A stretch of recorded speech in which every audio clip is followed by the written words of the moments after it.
This podcast is intended for entertainment and informational purposes only and is not a substitute for professional advice, diagnosis, or treatment. The opinions expressed on this podcast are those of the business psychos and does not reflect the viewpoints of their current or former employers or clients. Thank you.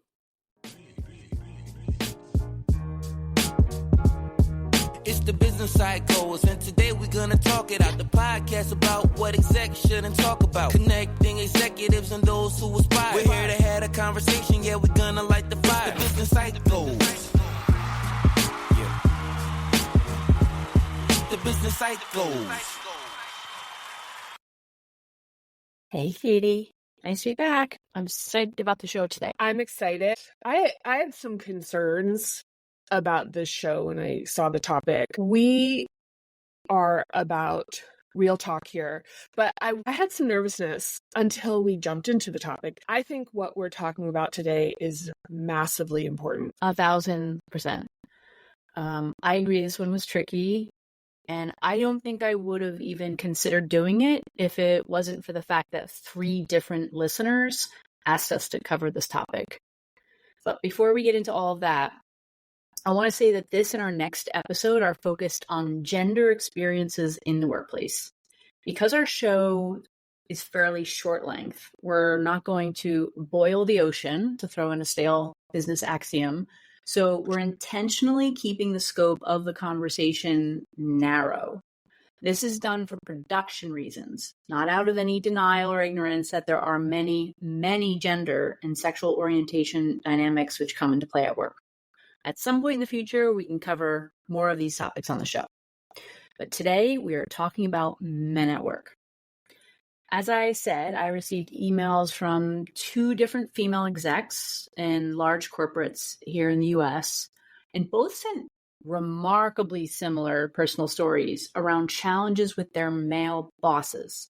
In both cases, their very senior male leaders seemed to handle them with kid gloves, acting as though they were uncomfortable engaging with them, even foregoing giving them constructive performance reviews.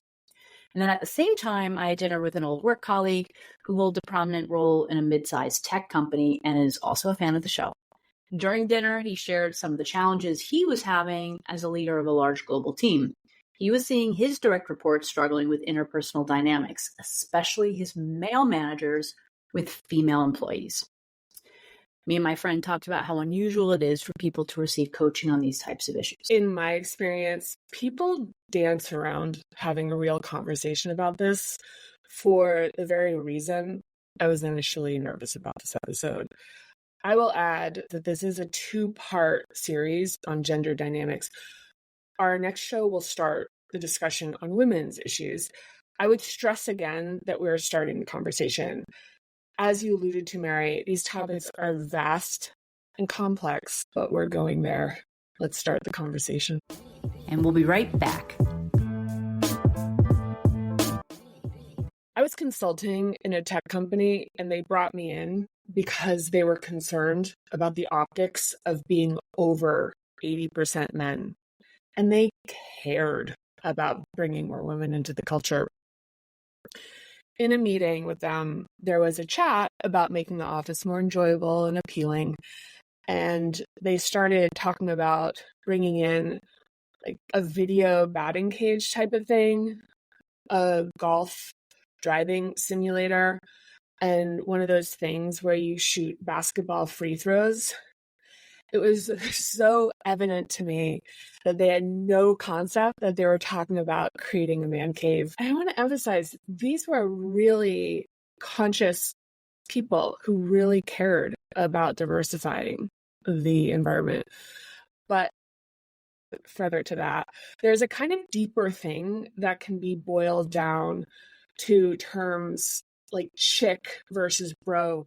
As I see it, chick is dismissive, like chick lit, a chick flick, a guilty pleasure. It's unsubstantial.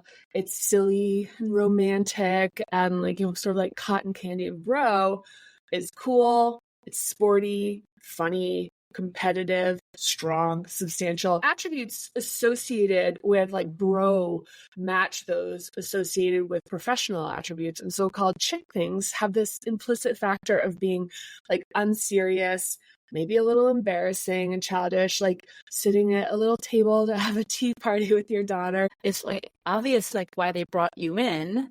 Like on the plus side, it feels like there was some self-awareness almost there. Like they knew that they didn't know, which is at least a start. But I'm still struck by how stereotypical their recommendations were, like almost a caricature of what men in tech should want. Like, I'd be curious to know if there was like one extroverted guy proposing those things, or if there were just a lot of people working there with that personality type. It was actually what they wanted. Honestly, what they wanted. Yeah. Okay. Yeah. They wanted. Like, it's a great example of an opportunity to think beyond stereotypes, whether that, perceived along gender lines or not. I don't even think my male friends would even find that environment particularly enjoyable as I think about it. Like, working in an open plan office isn't distracting and annoying enough. So, like, let's put a gym in there too. Like, what the hell are people thinking? Introverts like myself and neurodiverse folk are going to love the sound of balls bouncing around all day. And like, also, aren't there other avenues toward team building and connection that aren't competition related? I don't know many people who work in truly competitive environments who think, you know what our team needs? Like another way to institute hierarchies through competition. Hang tight, psychos. We'll be right back.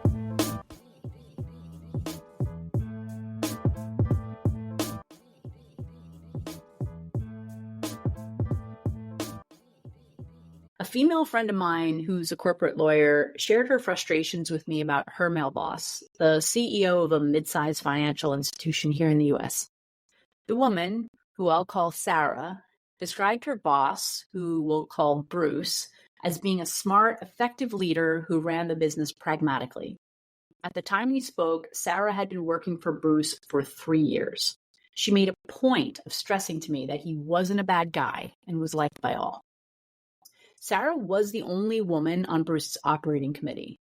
While they had a decent relationship one-on-one, Sarah experienced Bruce differently in a group context, whether at OC meetings, planning sessions, or offsites. Bruce loved sports, and so did most of his male direct reports.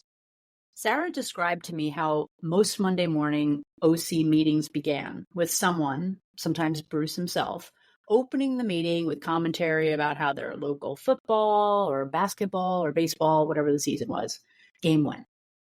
My first response was like, yeah, okay, I've had that experience throughout my career too. The Olympics was just on, the World Series, the Super Bowl. But she explained to me that it wasn't just talking about the playoffs or the Super Bowl, but that the discussion of sports happened every single Monday morning year-round. And in addition to professional U.S. sports, Sarah's male colleagues discussed college and international sports too. So like Bruce and his male employees' enjoyment of sports created an opportunity for bonding and socializing in a way which left Sarah out in the cold. As the only woman on the operating committee, it's not hard to see how she would find this behavior alienating. She also noticed Bruce loved to use sports metaphors as part of his leadership style. He'd say things like, when you're down by 10, you just give LeBron the ball. And because Sarah didn't know much about sports, these comments made no sense to her. This is a great example of where a male leader has an unseen opportunity to really elevate his effectiveness, stepping back and objectively evaluating his persona. We did a show recently, episode 15, where we talked about personas, and this example speaks to its value. Bruce doesn't sound like he's a bad guy. In fact, from a distance, I would analyze his sports-related chattiness as reflecting some insecurity on his part. He may be at a place in his career where he's been successful by being friendly and building camaraderie with colleagues on benign topics.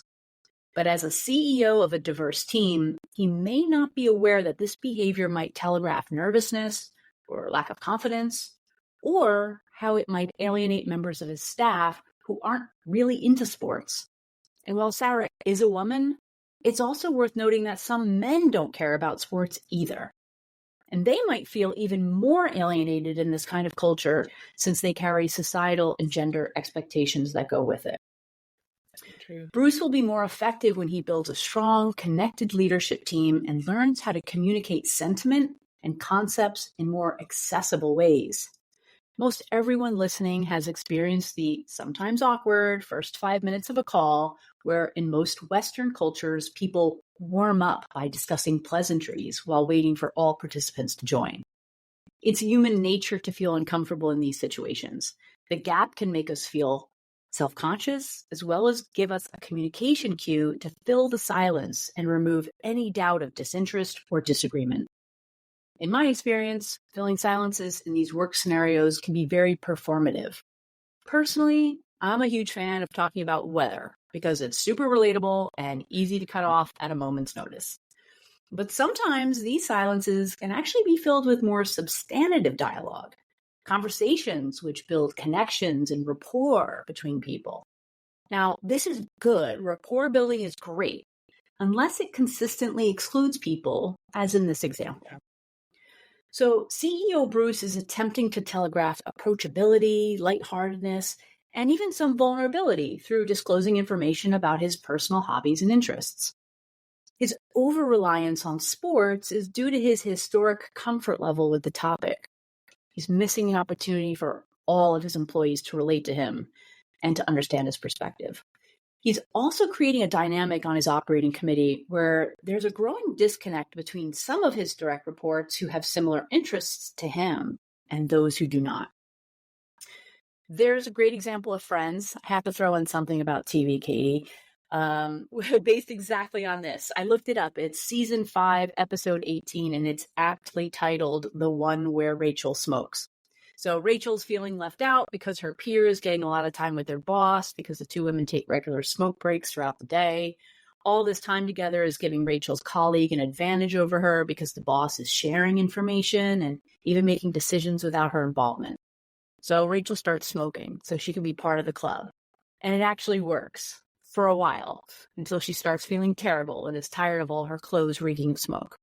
In the show, Rachel shares her concerns with her boss, who apologizes and adjusts her behavior. The Friends example is so good. Going back to Sarah, though, in your earlier example, I'll say that when you're down by 10, you just give LeBron the ball, has enough context clues in it that I hope Sarah could pick that one up. But all joking aside, when the analogies get into player behaviors and personalities as comparisons to workplace situations, that's where it becomes like another language. And anyone without the knowledge is left out. I would argue, and this is similar to what I was talking about with the man cave, is that Bruce isn't necessarily insecure or uncomfortable, but rather that he is perhaps too comfortable and only understands how to connect with people who are like him, which signals a lot of other issues, as you pointed out to, which, as I've seen people like him struggle with customer calls, developing rapport, and interfacing with people from different cultures and backgrounds.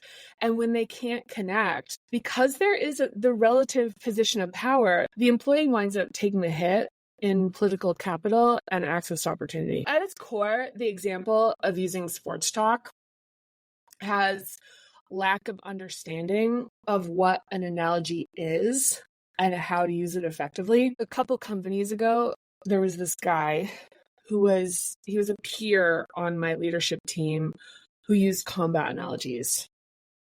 And he'd be like, this is exactly like the Battle of Cardifax Ferry. The troops were worn out. They fought through the night. Commander so-and-so made a difficult choice to withdraw and he'd continue on. And then he would say, this is exactly what we're seeing in this situation that related to something in the company. And then you would have to describe that situation. And I'd be sitting there thinking, somebody teach this man that an analogy starts with a shared point of context and uses the common understanding to arrive at a conclusion or attempt to persuade about a lesser understood situation. And while liking sports isn't necessarily determined by so-called gender, there is correlation. And though I think the bigger issue is who gets to decide what the rapport building chat is about and how that tends to signal power dynamics as they relate to gender and impact access to opportunity and advancement. And we'll be right back. Hey, psychos! Ready to ditch those harsh chemicals and make a real impact on our planet? Alcove's got you covered. Introducing Alcove, your new go-to for eco-friendly cleaning products that actually get the job done. From foaming dish soap to refillable hand soap, each product is crafted to be sustainable, effective. Here's the scoop. Stasia Yefemenko, founder of Alcove, embarked on this mission after years of dealing with allergies and asthma. She wanted a better way to clean, one that kicks out toxic chemicals and single-use plastics, all while keeping your space sparkling. So why not switch to Alcove? Head over to alcove.co and check out their stellar range of products. It's time to make a cleaner, greener choice. Try Alcove today. Your space and the planet will thank you. Use coupon code PSYCHOS15 to get 15% off your first order. That's ELCOVE.co.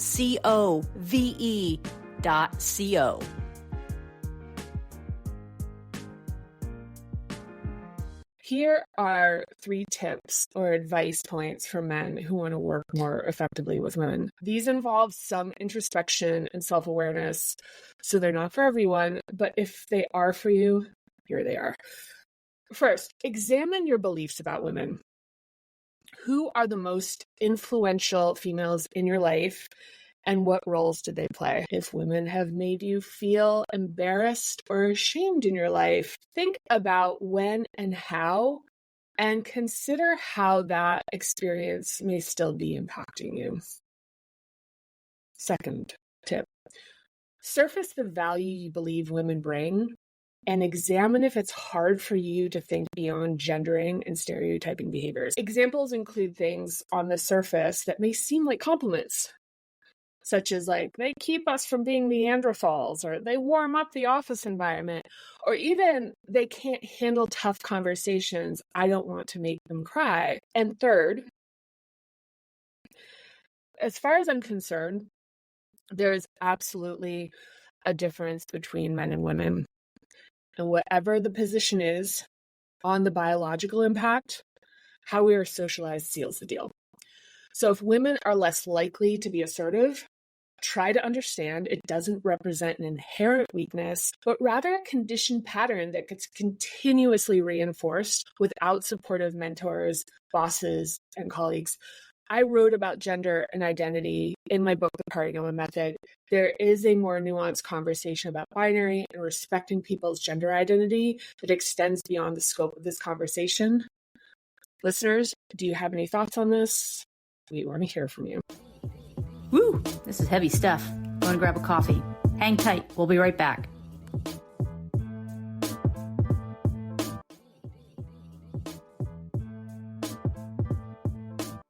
I received feedback from both male and female listeners on the opportunity for men to find support on evolving and adapting to changing workplace norms.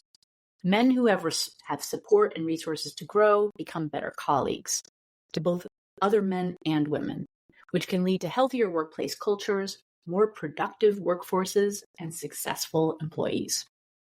Men are less likely to seek help, including therapy and mental health diagnoses. Suffering alone, often self-medicating to cope, can and does lead men into despair.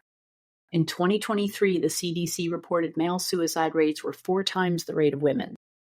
The data shows that all men are vulnerable, but especially those over 45. In the spirit of supporting each other, here are my 3 pretty high-level tips for men. 1, institute a self-driven continuous learning plan today. We know in the first acts of our career, we need to be learning and expanding our expertise. This is a practice which we must continue throughout our lives. Never stop learning and growing. Einstein said intellectual growth should commence at birth and cease only at death. As we progress in tenure and begin to earn more, learning becomes even more critical. This is because we will be in competition with more people for a limited number of senior roles. it's imperative to future-proof our careers by continuously adding to experiences and skill sets. For example, it's common for recruiters and hiring managers to value someone with 5 years experience and someone with 12 equally. So review all your soft and hard skills and take note of how many years experience you have in each. It's counterintuitive, but you should have a diverse set of skills, including skills with less than 5 years experience, because it indicates you're constantly topping up your knowledge. Demonstrating this kind of intellectual discipline alone might set you apart from others. 2, objectively evaluate and update your work persona. Your persona needs to evolve in line with your role, seniority, work culture, and leadership team. Men who were in their 50s and 60s grew up in work cultures where, for example, it was common to make off-color jokes. But over time, cultural norms shift, and this type of behavior is now viewed as inappropriate and unprofessional today. There are other shifts which might be more nuanced and harder to identify. For example, a senior executive who over-relies talking about sports in lieu of finding more accessible topics for diverse workforces.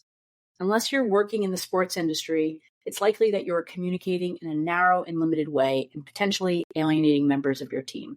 If your interpersonal work style is the same at 55 as it was when you were 25, you need to give your persona an overhaul ASAP.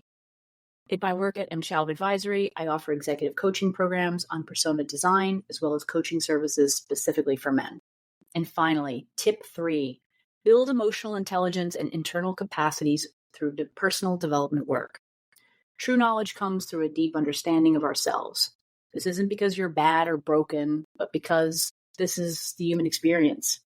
Rather than feel shame or lacking, be curious about who you are and what makes you tick.